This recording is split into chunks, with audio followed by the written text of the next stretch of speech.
tudo bem? Muitas leituras? Espero que sim.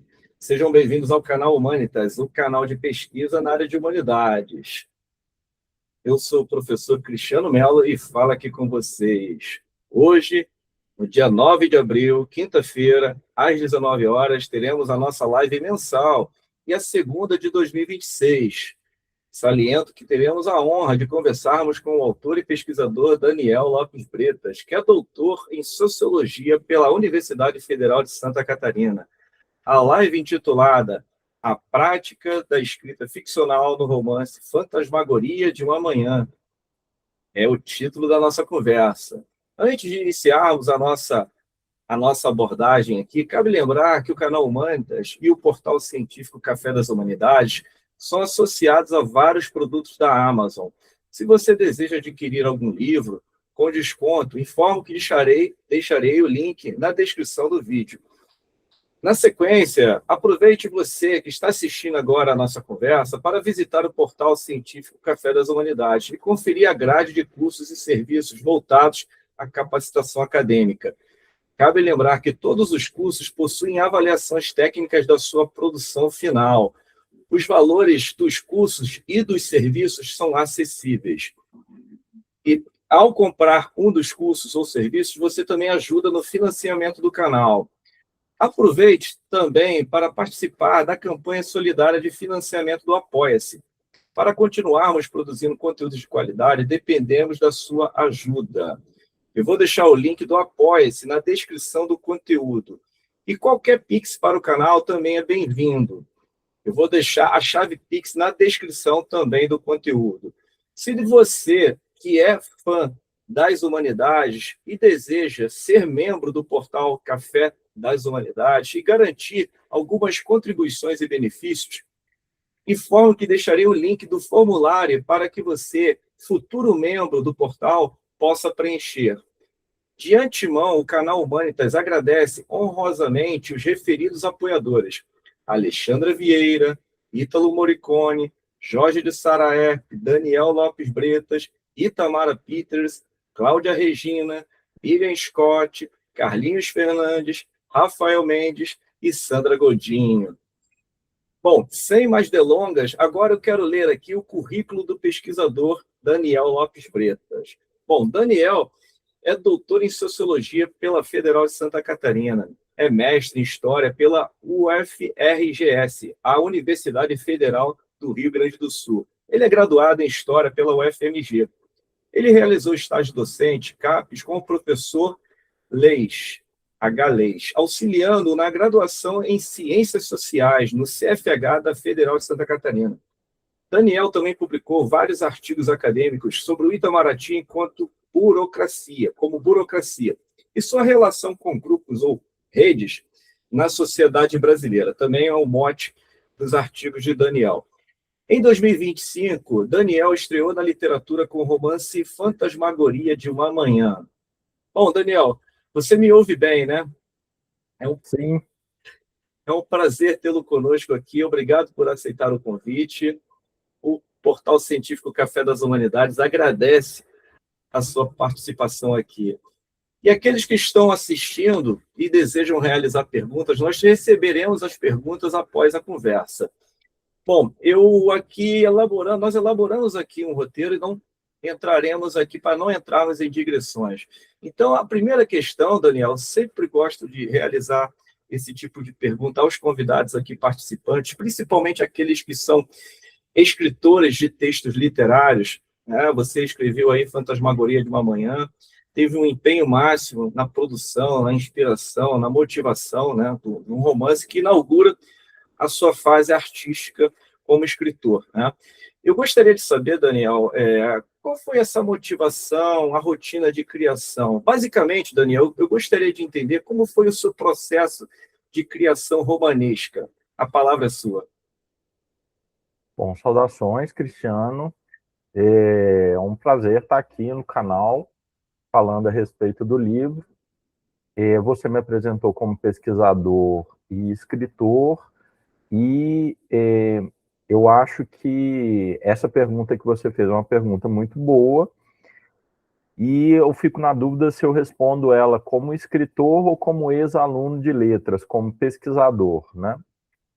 Eu queria ser escritor desde os meus 9 anos de idade, né? Eu acho que sempre que eu recebo uma carga muito grande de experiências e de situações, a minha reação é escrever ficção, né? Escrever em vários períodos da minha vida. E o momento que eu fui para Santa Catarina, que eu fiz o ingresso no doutorado, ele foi um momento de muitas experiências, de muitas situações novas para mim, né? E o romance, ele de alguma forma, ele representa isso. Eu não vou dizer que ele recupera, né? Mas eu vou dizer que ele representa. Ele é uma recriação artística mesmo do que o romance é, né? Você me perguntou a respeito do formato do livro, né? De qual foi minha prática para escrever o texto. Essa rotina de criação, né? Essa rotina. Eu digo assim, o processo de escrita, né? Bom, eu queria fazer um reparo, um comentário que eu acho que vai explicar a minha resposta, que é a seguinte: quando eu estava fazendo a graduação, não existia no Brasil um curso para pessoa se tornar escritor, um curso universitário para pessoa se tornar escritora. Então, a pessoa podia se tornar um arquiteto, a pessoa podia se tornar um pintor, podia se tornar um ator, mas tinha uma mentalidade de que você, para se tornar escritor, tinha que aprender vivendo, né? Hoje em dia tem o curso tem uma boa quantidade de curso de escrita criativa, né, que vem dos Estados Unidos, e tem pelo menos uma graduação em letras com habilitação em escrita criativa, lá da PUC do Rio Grande do Sul. Só que eu não peguei isso no meu período de formação, né? Quando eu fiz o vestibular em 2000, eu entrei na universidade em 2001, ainda era o FHC, né? Fiz a graduação em História, sempre que eu podia eu puxava matéria da Letras, mas a Letras aqui no Brasil, ela é principalmente linguística e teoria da literatura. E o curso de escrita criativa, ele estava ausente, né, dos currículos do... Então, eu não sei se tem uma fórmula, né, para tipo como que você escreve um texto. Se o pessoal de escrita criativa aprende isso. Não sei se tem. A forma que eu adotei, ela foi uma forma que me pareceu natural, que foi de ir desenvolvendo o texto e expandindo o texto à medida que o enredo ia pedindo isso, né?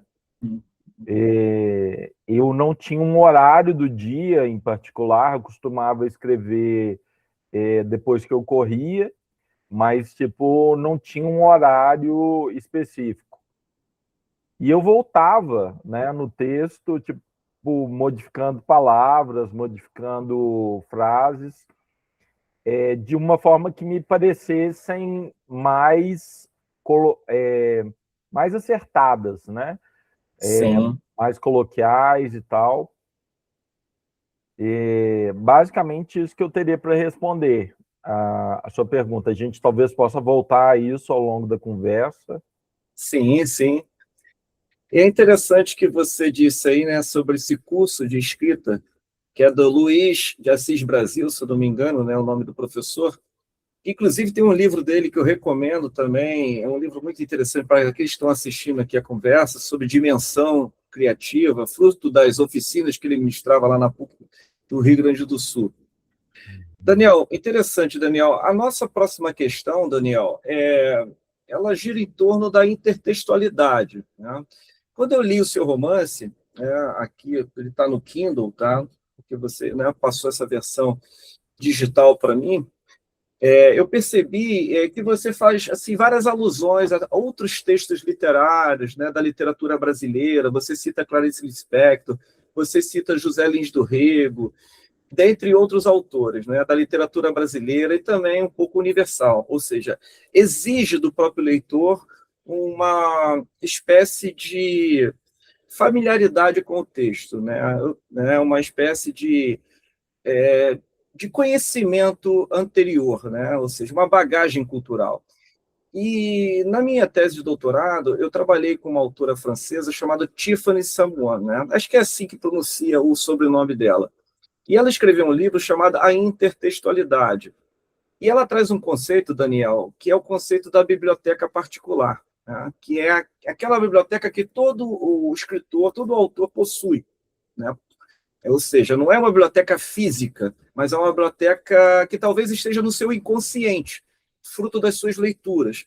Eu lembro bem, nós convivemos, né, academicamente lá na Federal de Santa Catarina, nós frequentávamos a biblioteca universitária, né, era muito legal, nós dividíamos a mesa lá com os livros, né, participávamos de palestras, de congressos, de semanas acadêmicas, nós vivemos essa atmosfera acadêmica de fato. Eu até cito o livro do Pierre Bourdieu, né, que é aquele Homos Acadêmicos, né, que é um livro dele essencial para entender essa função da universidade, né? E aí que está, né, Daniel? Você, ao compor o romance, eu noto que esse narrador protagonista, que me parece ser um alter ego seu, né, porque eu conheço bem a sua variedade cultural, intelectual, você fala mais de 4 idiomas, né? Você domina bem a língua portuguesa, você também domina a história, a política, né? Muito bem, você como dizia, né, o Mário de Andrade, né, que ele era um intelectual amplo, né? Eu estudei a obra de Mário de Andrade.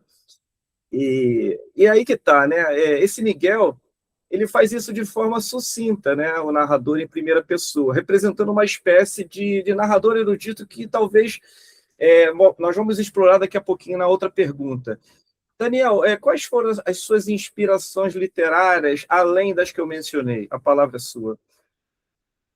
Bom, Cristiano, você faz uma pergunta muito ampla, né? Então, eu vou me concentrar no último aspecto dela, que é o das influências, né? Sim. E eu, eu acho que uma literatura é uma forma de ver o mundo, uma forma de ser humano. Tem um texto de um grande teórico literário brasileiro, que é o Antônio Cândido, que ele fala, olha, a nossa literatura, a literatura brasileira, ela é pobre em comparação com a literatura francesa, com a literatura inglesa, com a literatura alemã, com a literatura italiana, com a literatura russa, com a literatura espanhola. A nossa literatura ela é um ramo da literatura portuguesa, que, por sua vez, é um ramo da literatura francesa, né? Mas, o Antônio Cândido falava, se a gente não amar a literatura brasileira, ninguém vai amar ela por nós, né? Mesmo que ela seja pobre e tal. Eu acho que o Brasil já teve escritores que mereceriam ganhar o Prêmio Nobel de Literatura. Eu acho que o Machado de Assis, que morreu em 1908, ele viveu por 6 anos, que se ele não tivesse escrito em português a obra dele, se ele tivesse circulado mais a obra dele, seria um autor que teria sido agraciado. Eu acho que o Graciliano Ramos também poderia ter recebido, acho que a Clarice Lispector poderia ter recebido. E tem um autor que é aqui de Minas, que é o Guimarães Rosa, que ele tem uma prosa mais complicada, né?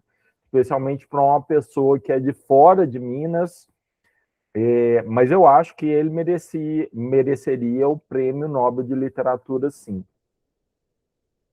Eu cito alguns desses autores no texto.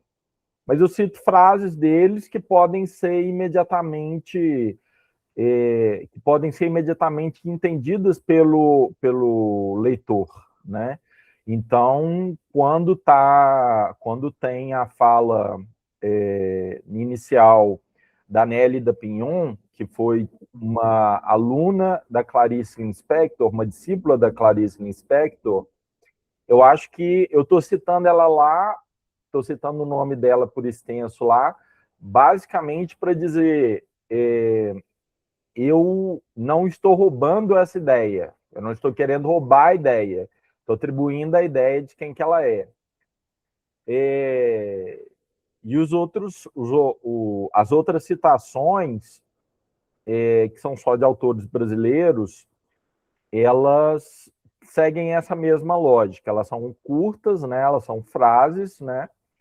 E é o Miguel reproduzindo, de alguma forma, a ideia do texto, do autor original. Eu não saberia te dizer com certeza quais foram as minhas grandes inspirações. Tem, por exemplo, um autor brasileiro que agora teve o livro transformado em filme, o segundo livro dele transformado em filme, que é o Daniel Galera, publicado pela Companhia das Letras. E o Daniel Galera, quando um colega nosso, o Pedro, perguntou para ele, Daniel Galera, qual que era a influência dele de autores brasileiros, o Daniel Galera falou Machado de Assis, né? Deu uma resposta assim, talvez um pouco genérica, né? Mas tipo respondeu. Eu não sei qual que é o autor que me influencia mais, né?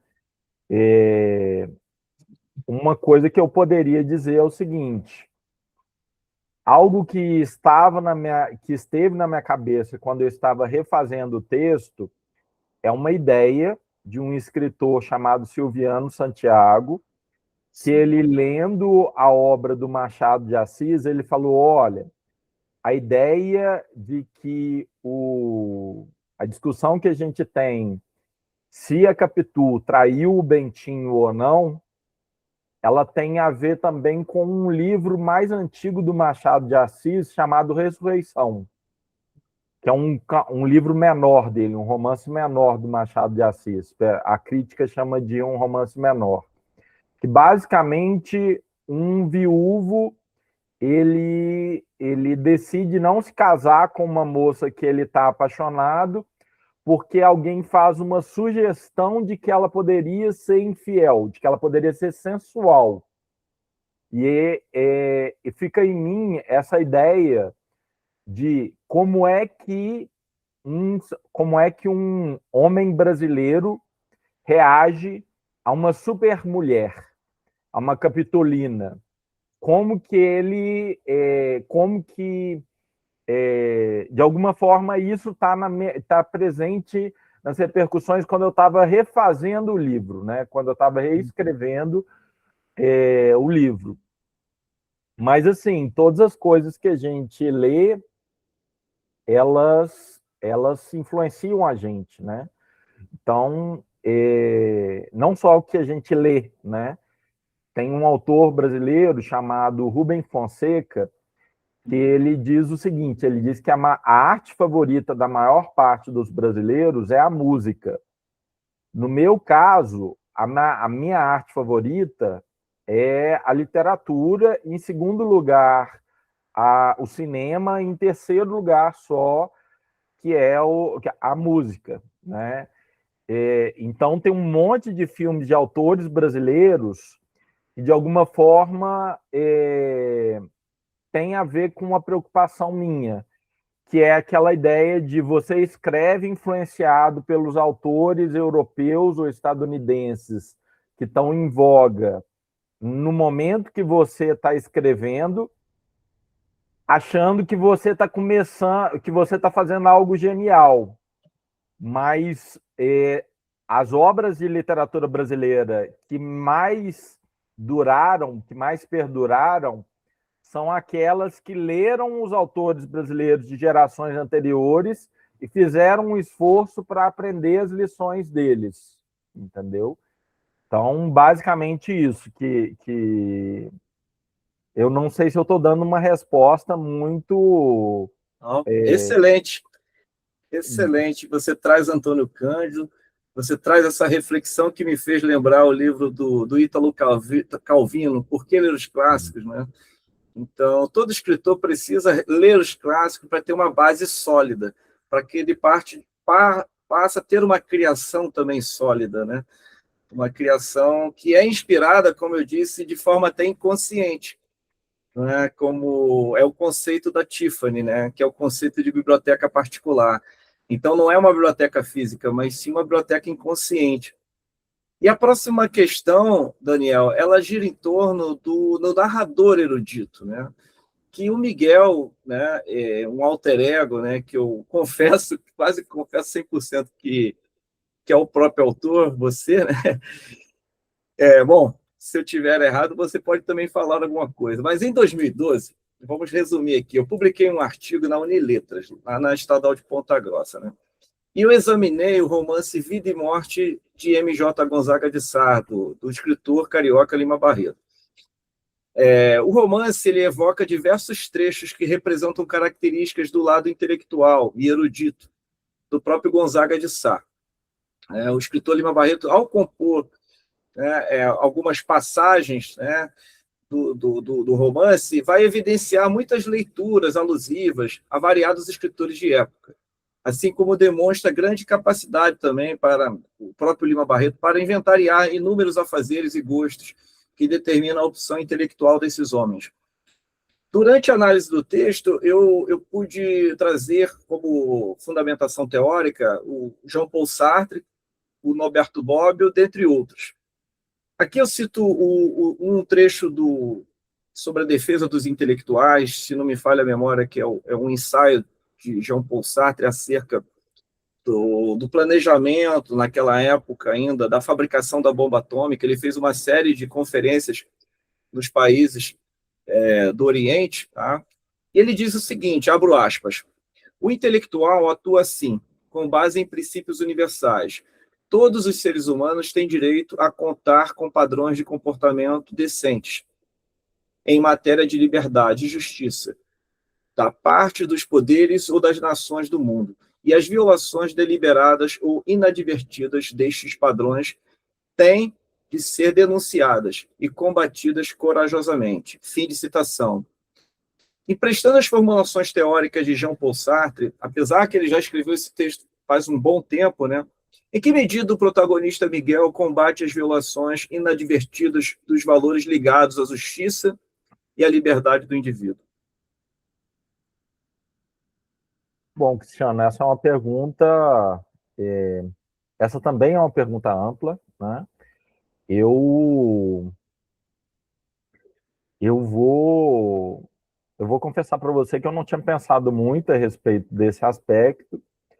Tem uma coisa no romance, que é o fato de que ele está sendo narrado em primeira pessoa por um mesmo narrador, né? por uma mesma voz, né?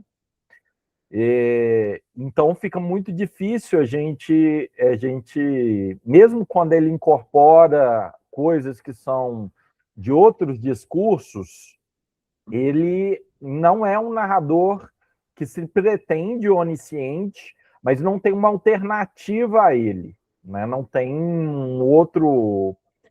uma outra figura para contestar o que ele está falando. Então, fica muito aquela coisa.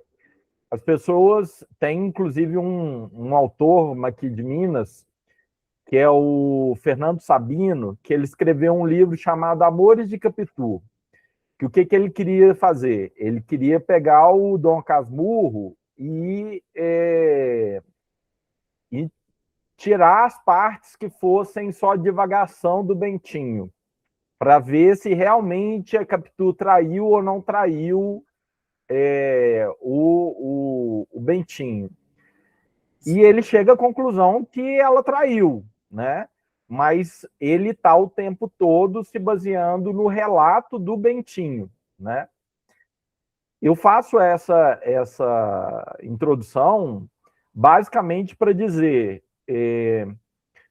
o Miguel, ele é um narrador que ele está contando 6 dias da vida dele, 6 dias excepcionais, 6 dias extraordinários. Está viajando de Florianópolis para Curitiba, para São Paulo, e depois, na volta, ele dá uma parada no Vale do Itajaí, acompanhando a contraparte dele, a Rafaele, e ele está narrando esses 6 dias, mas a gente não tem outros testemunhos, outros relatos para falar como que foi, né? Ele está dizendo, olha, eu só vou contar, ele diz, eu tenho uma espécie de uma fábula para contar, né? Uhum. Ele começa o romance falando, eu tenho uma espécie de uma fábula, uma meio estranha para contar, né? E aí, enfim, tipo, isso é retomado lá no final, né? Quando ele tem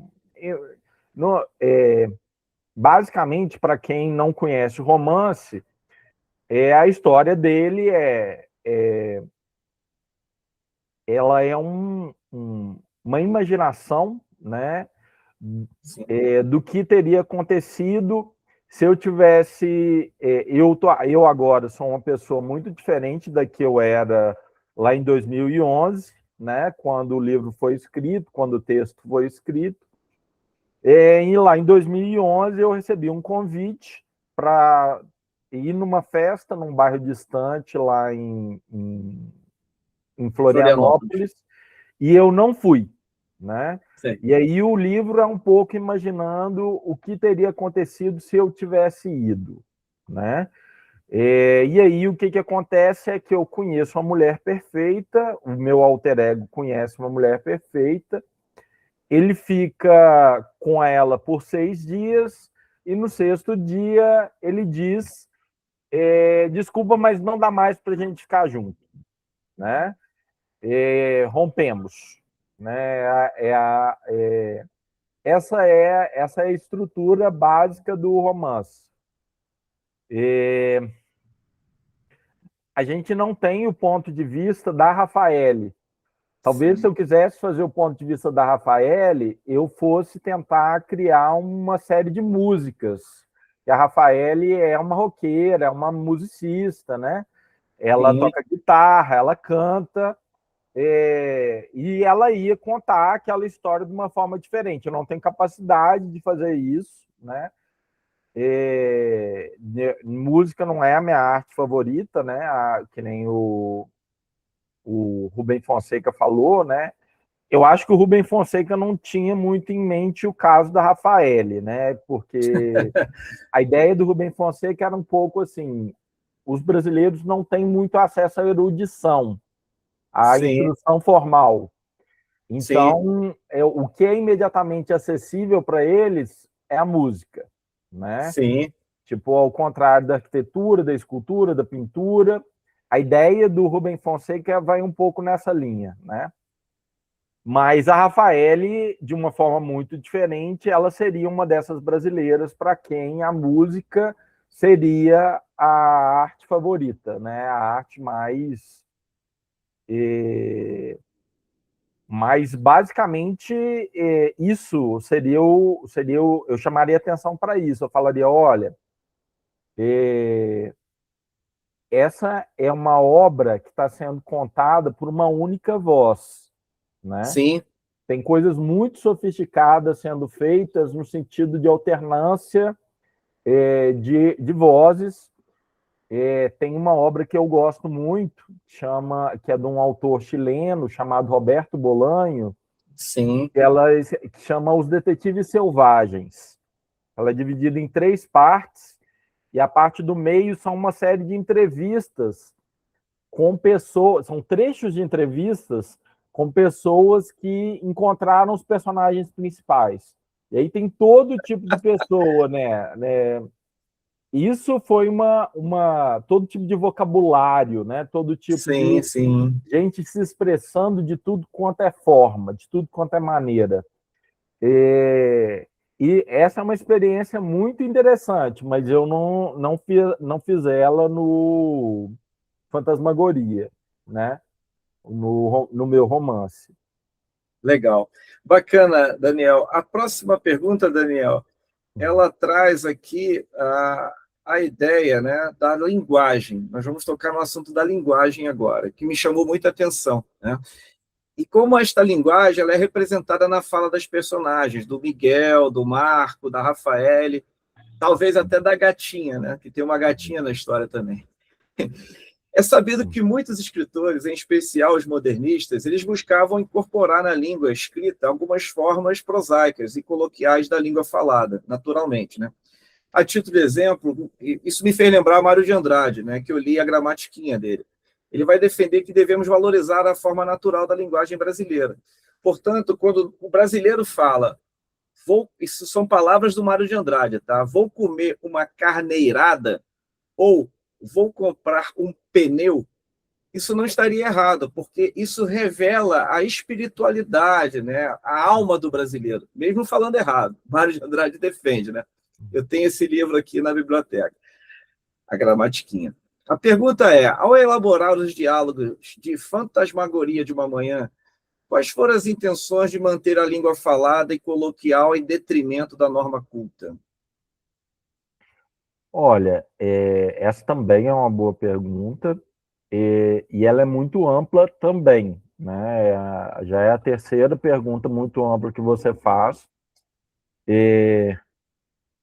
Eu acho o seguinte, eu acho que todo escritor brasileiro vivo hoje é herdeiro da Semana de Arte Moderna de 1922, né? Tem um autor do Rio de Janeiro, Otton Moacir Garcia, se eu não me engano, que é o nome dele.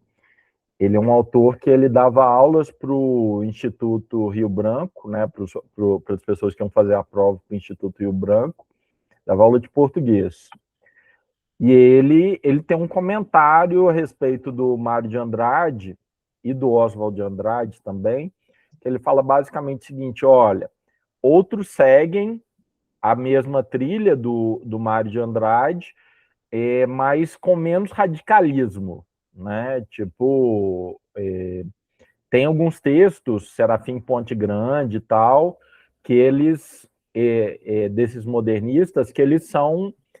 É difícil até de você entender as frases em alguns momentos, né? Tem outras obras dele, Amar, Verbo Intransitivo, do Mário de Andrade, que é mais fácil, é mais acessível, né? Tipo, a linguagem. Eu acho o seguinte, eu não consigo imaginar como escrever em português sem levar em consideração o que o Mário de Andrade disse. Não sei como eles fazem em Portugal, não sei como eles fazem em Angola, não sei como eles fazem em Timor-Leste, né?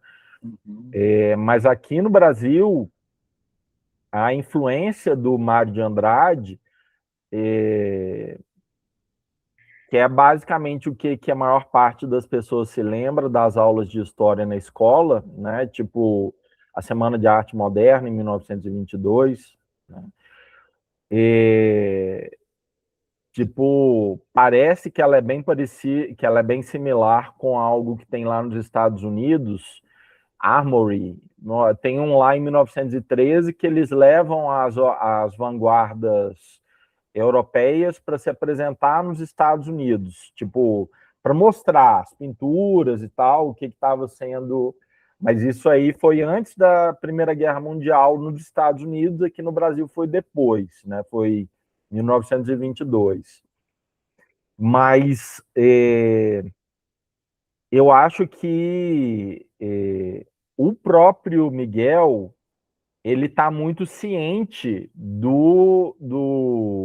da influência do Mário de Andrade, né? Ele escreve de uma determinada forma. A Rafaele, que está sendo descrita de uma forma parecida, né? ela não, provavelmente não ia saber quem era Mário de Andrade, não ia... se alguém falasse com ela, olha, o Mário de Andrade foi musicologista, ele fez uma série de reflexões super interessantes, você gosta tanto de música, talvez tenha alguma coisa que você goste da obra dele e tal, ela não ia dar muita bola. Ela, tipo, para ela, música começa com os Beatles ou alguma coisa nessa linha, entendeu? O Marco, que é o irmão da Rafaele, ele talvez seja um pouco mais culto, né? A ideia que a ideia que é apresentada no livro, a gente não tem nenhum motivo para discordar desse ponto em particular, é que a Rafaele nunca fez o vestibular, nunca fez o Enem, né?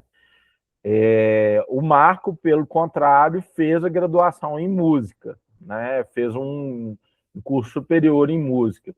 Tem muito a ver com a experiência de vida dentro da casa deles, né? A Rafaela era adotada, era tratada de uma determinada forma. O Marco era parcialmente adotado, porque o pai biológico dele era o pai da família. Não era verdade para o caso da Rafaela, mas o Marco e a Rafaela tinham uma mãe em comum, né? E tem toda a situação meio curiosa deles buscando pelos antepassados da Rafaele, pela avó da Rafaele, vão até São Paulo para conversar com um diplomata ucraniano a respeito disso, né? E a avó da Rafaele tinha sido uma pessoa cheia de vontade, cheia de espírito, e que também amava música, mas amava música de um jeito completamente diferente da Rafaele, né? E a Rafaele é uma roqueira, né? E a avó dela estava lá fazendo música clássica e tal. E a gatinha chama Freia, né, que é o nome da divindade, de uma divindade do amor que tinha lá entre os nórdicos, entre os vikings, né? Ela é uma gatinha muito expressiva, né? E, tipo, os dois personagens principais, o Miguel e a Rafaele, eles falam muito dela, né? Expressando muito o que eles estão sentindo em cima dela, né? Tipo, tem um determinado momento que a Rafaele está irritada com o Miguel, que a Rafaele fala a Freya é uma mercenária, né? Tipo, faz uma brincadeira assim, ela gostou de você e tal, a Freya é uma mercenária, né? Sim. E tem outros personagens ao longo do livro, né? Tem a Camila, né? Tem, tipo, tem uma série de outros personagens que aparecem, tem um papel menos destacado, né? Mas Sim, estão lá, né? legal. Agora, Daniel, na altura da página 65, nós vamos falar agora sobre os sonhos, né? Me despertou muita atenção numa cena na qual um sonho é detalhado por parte do protagonista Miguel. Eu vou aqui citar o personagem, né? Ele falando, ó, abro aspas, fiquei contando a quantidade de vezes que eu tinha sentido antes uma coisa tão boa assim na minha vida inteira. E tinham sido três. Ela me mostrou três dedos esticados. E nenhuma dessas três com homem. Beijei a mão dela. Você sonhou comigo hoje? É uma pergunta. Hesitei. Aí a Rafaela fala, sonhei. O que você sonhou? O Miguel perguntando. Aí a Rafaela fala, sonhei que você era uma fantasma. Uma fantasma? Ela pergunta. Sonhei que você vivia dentro de uma catedral antiga e vazia, e que havia luz que passava entre os vitrais, e que tinham deixado uma marca no piso de pedra. Ela sorriu.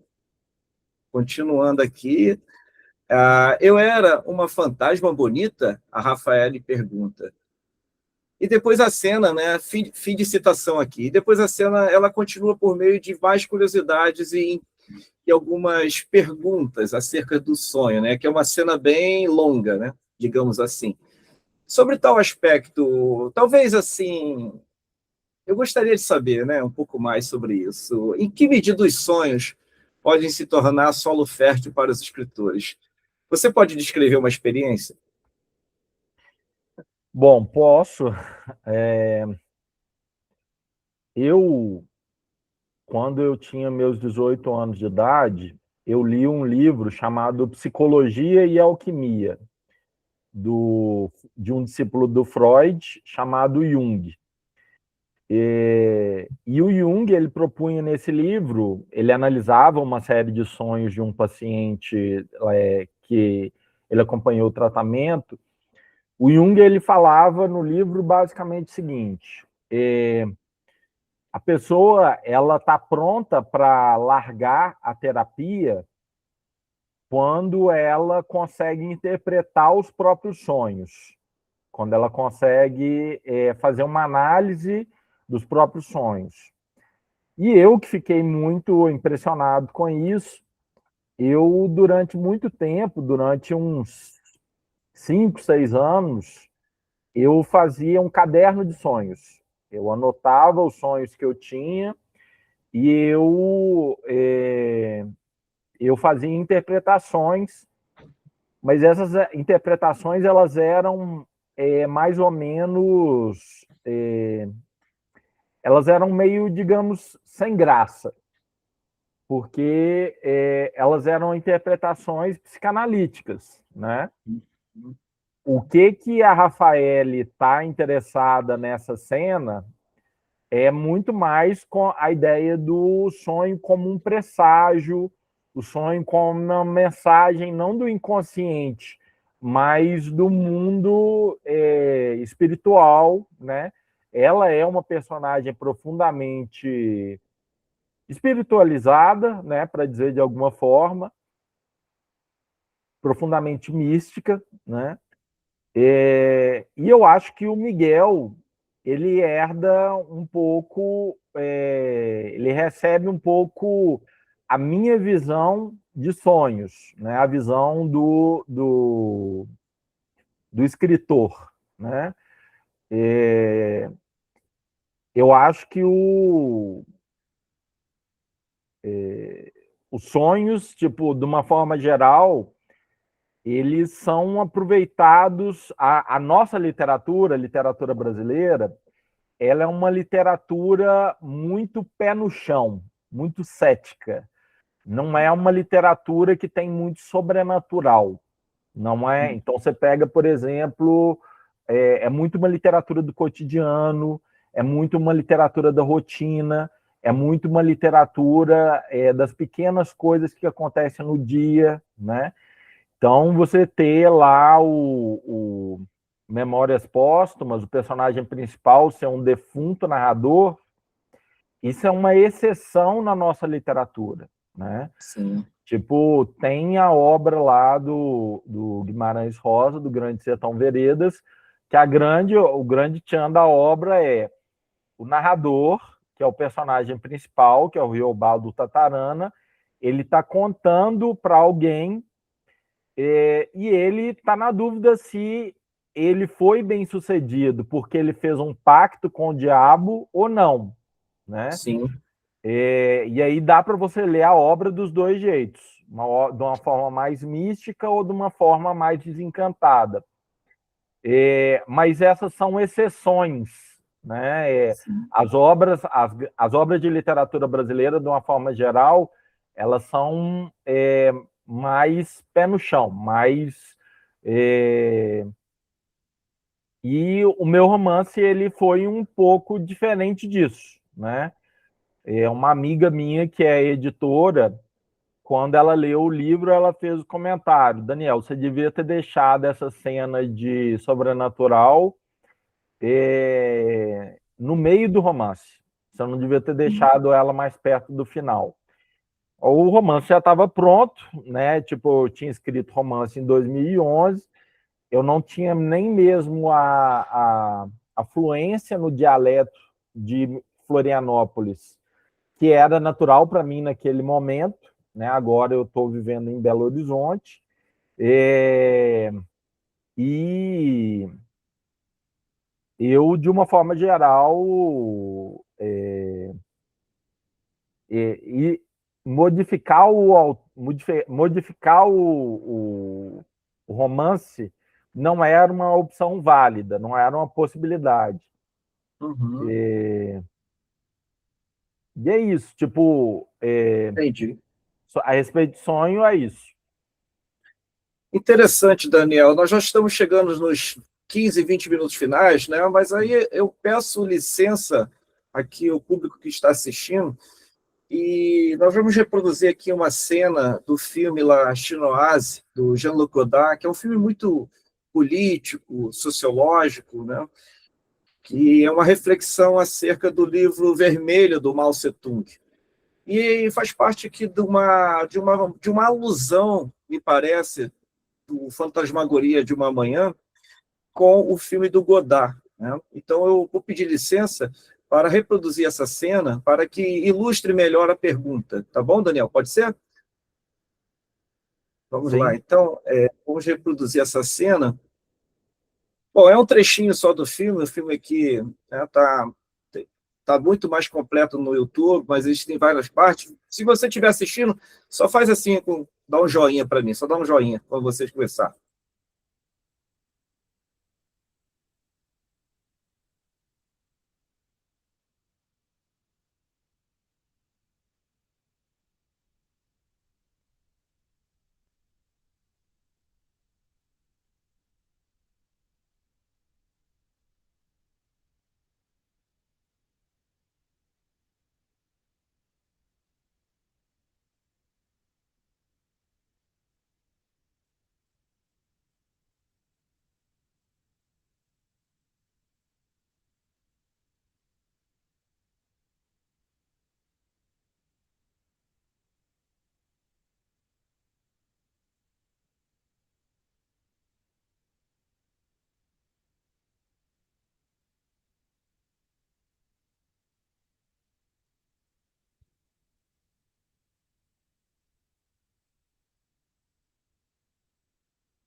Bom, para aqueles que se sentirem interessados, né, até recomendo assistir o filme na íntegra.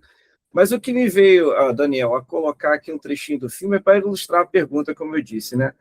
Então, é interessante que me chamou a atenção no romance quando eu li logo nas primeiras páginas, na festa, né, na casa em Florianópolis, que o Miguel está conversando com a Rafaela, eles começam esse jogo de sedução, esse jogo de atração, né? E aí começa um diálogo, né? Um diálogo, um debate ideológico e provocador sobre a ditadura militar, né? E a Constituição brasileira. Isso acontece também no filme do Godard, mas eles aí no trailer, né, não mostra, mas eles estão ali. Esse filme foi produzido em 1967, né? Então, um ano antes lá do maio de 68, né? Então revela muito sobre a questão da guerra do Vietnã, né? A divisão, né, entre o capitalismo e o socialismo, enfim. Esse ator que faz ali é o protagonista do filme, já fez vários outros filmes do Godard, né? E eu gostaria de citar um trecho aqui da narrativa que a discussão entre a Rafaela e o Miguel me fez lembrar uma cena do filme do Godard. Então, abro aspas. Bom, numa ditadura é mais fácil passar algumas medidas que numa democracia, mas medidas como o que em exigiu feroz à dona da casa. Tipo a lei de juros. O Brasil tinha uma regra que o governo não podia pagar mais de 12% de juros por ano, senão era usura. E na época, a inflação era bem maior e o governo não conseguia vender títulos da dívida pública. Aí não, complicado demais para não a minha cabecinha. Recuou, rindo a dona da casa. Deixa eu só aumentar aqui um pouquinho. Recuou a dona da casa. Quem acabou com essa lei? A Rafaele, né? Pergunta, né? Interessou-se Rafaele. Um cara chamado Roberto de Oliveira Campos. Informei. Um economista e diplomata. E ela aqueceu com a cabeça, com um discreto sorriso de quem sabia de quem eu estava falando. E foi uma sensação tão boa, sorriso de quem sabia de quem eu estava falando, tão gostosa, está falando e alguém está escutando, entendendo e pensando, que quase houve trégua, mas retesei. Mas claro que tem problemas na ditadura, Rafael. Ah, é? Tipo quais, hein? Desafiou ela sorridente. Tipo um monte da mão de obra especializada ter ido embora. Cientista, engenheiro, sociólogo, porque não conseguia viver num país sem liberdade. Pode até ser que democracia seja bom para a vida individual, mas para desenvolver um país, ditadura é melhor. Bom, os argentinos tiveram ditadura e ela não resolveu absolutamente nada da economia do país deles. No Chile, resolveu. Não resolveu? Ela contrapôs sorrindo. É, é, bom de um jeito terrível, ironizei. Mas resolveu, encerrou, encerrou ela, petulante, me deixando por um instante meio zonzo a constatar em silêncio. Não sabia que alguém podia ser tão linda na vida real. Desconversei. Um caso só. Ela riu. Ah, é?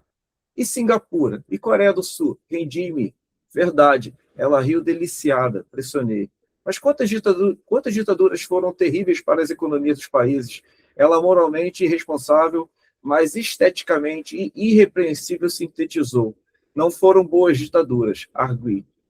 É, é meio difícil avaliar assim. Ditadura boa, ditadura boa, ditadura ruim, pelo resultado. Ela prometeu tentadora. Se eu fosse ditadora, desenvolvi o Brasil todo, destaquei. Se isso fosse uma ditadura, nós talvez não estivéssemos tendo essa conversa. Fecho aspas. Diante desse trecho lido, Daniel, poderia explicar melhor as convicções de Miguel que diferem das de Rafael? Bom, Cristiano, essa é uma boa pergunta. Eu, eu acho que eu vou começar falando o seguinte. Esse livro ele foi escrito em 2011, né? Muita coisa que aconteceu de 2013 em diante, inclusive agora a extrema-direita está sendo monopolizado por membros de uma família, de uma determinada família. Isso não faz sentido lá em 2011.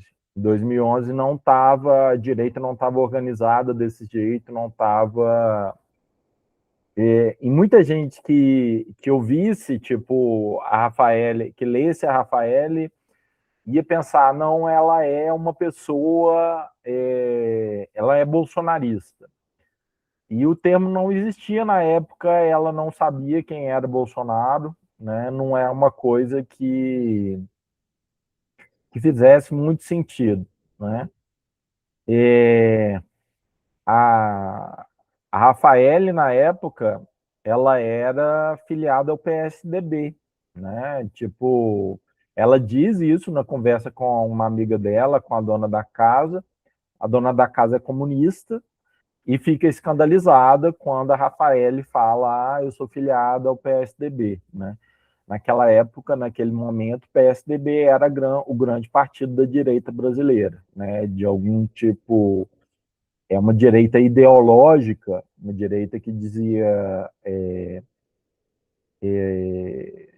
vamos fazer as reformas que são necessárias do jeito que for, né? Tipo, um, enfim, um pouco como um presidente francês fez, né?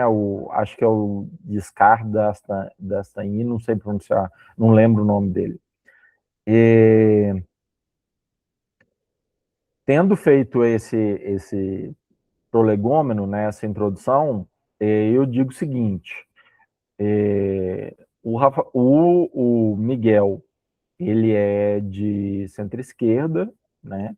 Ele é nacional desenvolvimentista de esquerda, né? Ele é o tipo de pessoa que brigaria com os marxistas antes de 64.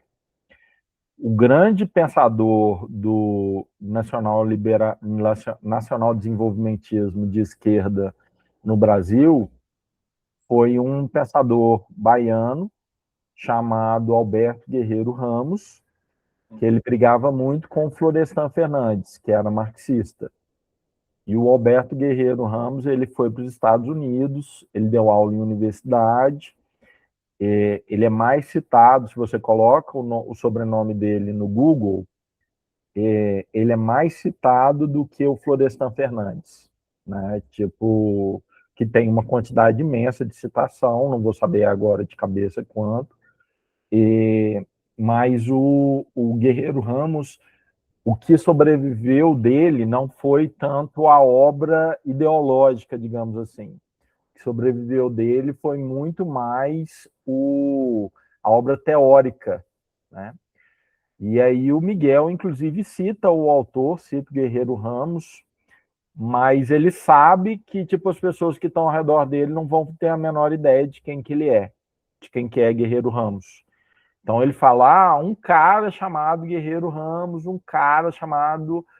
e eles me acham, né? Um cara chamado Darcy Ribeiro e tal. A Rafaele, as influências dela são o Hayek, né? O Friedrich von Hayek, que é um pensador que ganhou o Prêmio Nobel de Economia, lá em 1970, se eu não estou enganado. E o Hayek, ele tem um livro chamado O Caminho da Servidão, que é um livro que eles discutem rapidamente, né? O Miguel também leu ele. Mas, basicamente, uma das ideias que tem no Caminho da Servidão é a Alemanha, ela tinha um papel maior do Estado na economia do que o Reino Unido ou do que a França, e por causa disso a Alemanha se tornou nazista. Tipo, lá desde 1880 tem essa ideia o Hayek defende essa ideia, que a Alemanha nazista ela não começa com o nascimento do Adolf Hitler, começa antes, começa lá nos anos 1880. E é uma tese que, num determinado momento, foi muito influente, né? O Hayek falando, se você tem Estado demais na economia, isso vai gerar um nazismo, isso vai gerar... Enfim, uma das obras, uma das ideias, né, que estão presentes no Caminho da Servidão, e é uma obra que talvez seja o meu orientador de doutorado, não o Hector Leis, que você citou, mas quem substituiu ele depois que o Hector morreu, um professor chamado Ricardo Leis, chamado Ricardo Silva, ele falava que o Hayek ele é dos pensadores marxistas, não, nada a ver com marxismo, dos pensadores neoliberais, digamos assim, ele é o que tem mais alguma coisa para dizer, né? Sim. Tipo, tem o Mises, tem o Rothbard e tal, mas quem tem mais estofo é o Hayek, né? E é o autor, é o livro que, tipo, a Rafaele leu, que a Rafaele se inspira para... provavelmente, ela ia deixar de cabelos em pé um PSDBista, um tucano histórico, que tipo visse assim, não, ela tá lendo O Caminho da Servidão, isso não é aqui, entendeu? Mas ela estava, de uma forma muito brasileira, congregando tipo as diferentes partes do, enfim. Mas é interessante mencionar também, Daniel, que eu percebi durante a leitura, que as características, digamos, psicológicas, né, e de personalidade dos dois, elas se diferem, né? Porque o Miguel, ele me parece ser mais intelectual, mais fechado ali nas suas leituras e tal, apesar de tentar ser revolucionário também. Ele é lutador de Muay Thai, né? Ele também gosta de música porque eles vão até um show de rock juntos, né? A Rafaele vai com ele e tal, né? Mas a Rafaele, ele cobra dela uma erudição que ele tem e ela não tem, porque, como você disse, eu também, né, acho que se ela não chegou a passar no Enem, né? Ela não terminou aí, ela terminou o ensino médio, mas não passou no Enem. Então, essa formação acadêmica que o Miguel tem, ela difere da formação acadêmica da Rafael. Isso causa conflitos, né? Conflitos de ideias no decorrer do romance. Isso me chamou muita atenção também. Né? Não, eu acho que você tem razão. Eu acho que, E tipo. a beleza dela, né? A beleza que ela tem que Sim, chama a sim, atenção dele, né? sim, sim, sim, sim, sim. Eu acho que você tem razão. Eu acho que eles têm personalidades contrastantes, né? Personalidades têm estilos de vida diferentes, né? Tipo, a Rafaela, ela morou no Canadá, ela morou na Austrália, e o Miguel não. O Miguel nunca saiu do Brasil. Então, tipo, eles têm coisas diferentes, né? E a... Tinha dois reparozinhos que eu queria fazer. Um é que o Miguel ele fazia Kung Fu, né? E Kung Fu, Muay Thai é uma coisa mais brutal, né? Uma coisa mais Brutal. para jovem, né? E tal. Sim. E ele fazia Kung Fu. Tem uma cena que ele luta Kung Fu, que ele faz um movimento de Kung Fu no meio do show, né? E tem a cena que ele faz lá aquilo que no karatê chama kata, né? Tipo, no Kung Fu chama, que é uma série de movimentos que você simula que você estaria atacando alguém, né? Mas sem Sim. ninguém perto de você. Ele faz isso. E, e a Rafaele tinha mais uma coisa que eu queria corrigir, mas no todo, no geral, você está certíssimo. Eu acho que eles têm personalidades contrastantes, né, conflitantes, inclusive. Eu acho que o Miguel, eu não sei se ele exige, né, tipo, da Rafael uma erudição. Uma curiosidade, uma amiga minha que leu o livro, ela perguntou, Daniel, o quanto do que aconteceu aqui, o quanto do que está descrito aqui aconteceu, né? Em particular, ela perguntou se a Rafaela existia, né? Se tinha uma. Eu falei, olha, eu respondi ela dando uma volta, que nem tipo os escritores dão. Eu falei que tem um escritor estadunidense chamado Mark Twain, que ele, quando perguntaram para ele se um personagem criança dele chamado Tom Sawyer, ele era baseado em um menino, e o Mark Twain respondeu que era uma amálgama de vários meninos que ele conheceu. E a Rafaele, ela é tipo uma mistura, uma combinação de várias mulheres que eu conheci na época, lá com 2010, em 2010, 2011, né? Legal, legal. Daniel, nós estamos chegando nos minutos finais. Você gostaria de falar alguma coisa que não foi comentada aqui durante a nossa conversa? Fique à vontade. Eu gostaria de ler 2 parágrafos iniciais do livro, e aí a gente encerra, Cristiano. Pode ser? Excelente, excelente. Uhum. Vou ler, então, os 2 parágrafos iniciais. Tenho uma espécie de uma fábula, uma meio estranha a contar. Entre outras coisas, ela é o porquê de, mesmo podendo, eu não estar mais com a mulher mais interessante e atraente que jamais conheci. Talvez a única mulher de verdade. No senso comum, os homens de verdade são os viris jactanciosos. Não sei. Para mim, uma mulher de verdade talvez seja aquela que vive sua vida sem que o medo tenha mudado seu rumo, nem que a angústia tenha esculpido suas entranhas. Se ela não precisa mostrar seu sexo ao sol no jardim, como a personagem de Nélida Pinhon, não deve, por isso, ter sido limitada na realização de seus potenciais por medo ou ansiedade. E aí a história começa, né? Existem escritores que dizem o seguinte, que é sempre nas primeiras páginas que todo autor de textos literários consegue fisgar o leitor. E quando eu li o primeiro capítulo do seu livro, o primeiro dia, eu confesso que me senti fisgado, porque se passa em Florianópolis e eu residi lá.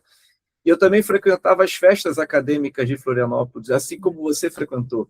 Daniel, muito sucesso nesta empreitada como escritor, Daniel. Foi um prazer conversar com você, muito conhecimento que você transmite durante essa nossa conversa. O canal Humanitas sempre estará aberto a novos convites, né, que você queira aí também participar. E uma última pergunta, Daniel. O público que está assistindo a nossa live agora, se esse mesmo leitor deseja comprar o seu livro, nós podemos deixar o link de compras também na descrição do conteúdo, pode ser? Por favor. Só tem a versão EPUB, né? Sim. Se você puder deixar o link, eu agradeceria muito, facilitaria muito. Tá bom, pode deixar que eu vou deixar o link lá. E aqueles que estão assistindo aqui agora, não deixem de prestigiarem a live no dia 7 de maio, será com Carlinhos Fernandes, e nós conversaremos acerca da paisagem histórica do Rio de Janeiro.